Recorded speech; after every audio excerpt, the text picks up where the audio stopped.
டிஎஸ்எம்சில work பண்றவங்கள ம். ஆர்மில work பண்றவங்க ரேஞ்சுக்கு நினைப்பாங்களாம். ம்.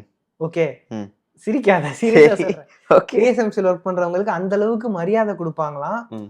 அதாவது அவ்ளோ ஹைப் பண்ணுவாங்களாம். டிஎஸ்எம்சில ஒர்க் பண்றாங்களா? ஆ. அப்படிங்கிற மாரி. எதனால அப்படின்னா, இந்த டைவான புரொடெக்ட் பண்றதே டிஎஸ்எம்சி தான். ம். நாட் ஆர்மி வச்சு அப்படி புரொடெக்ட் புரியுது, பண்றாங்கன்னு புரியுது, கிடையாது. புரியுது. If something where to happen here, ம். யாராச்சும் இங்க இதுக்கு எதிரா வந்து குளோபல் வாரோ ஏதோ ஒண்ணு நடந்தா, ம். மொத்த உலகமும் இதனால பாதிக்கப்படும்னு எல்லாருக்கும் தெரியும். ஆமா. இதுதான் அவங்களோட ஒரு ஆர்மி மாரி, அவங்களோட ஒரு சூட் மாரின்னு வச்சுக்கோ. ம். சோ அதனால டிஎஸ்எம்சில வேலை பார்க்கிறவங்கள அவ்ளோ நாட்டுக்காக இவங்க சேவை செய்றாங்க அப்படிங்கிற மாரி ஒரு வைப்ல பார்க்கிறது உண்டு போல. ம். ஆனா நவ் ம். டிஎஸ்எம்சி யுஎஸ்ல ஒரு பிளான்ட் ஆரம்பிக்கிறாங்க தெரியுமா?